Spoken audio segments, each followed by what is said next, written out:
Nabawasan ang tambak ng basura sa mga daluyan ng tubig sa barangay Kibuar, Poblasyon 1 at Tulnak, Pozorrubio matapos mahakot ang mahigit 150 kilos o 40 na sako ng residual waste.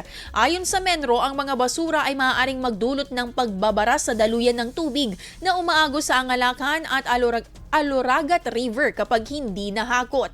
Kasama sa mga tumulong ang mga barangay at volunteers mula sa ilang paaralan, civil society groups at pribadong sektor.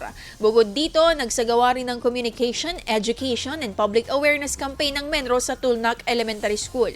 Mahigit 50 na mag-aaral mula grade 4 hanggang 6 ang tinuruan tungkol sa wastong pamamahala ng wetlands, climate change, river rehabilitation, solid waste management at mga lokal na patakaran sa pangangalaga ng kalikasan. Alinsunod ng aktibidad sa pagdiriwang ng World Wetlands Day at sa kasunduan ng DNR-EMB Region 1 at LGU Pozorrubio na panatilihing malinis ang lahat ng katubigan sa bayan. IFM News. IFM News. IFM News.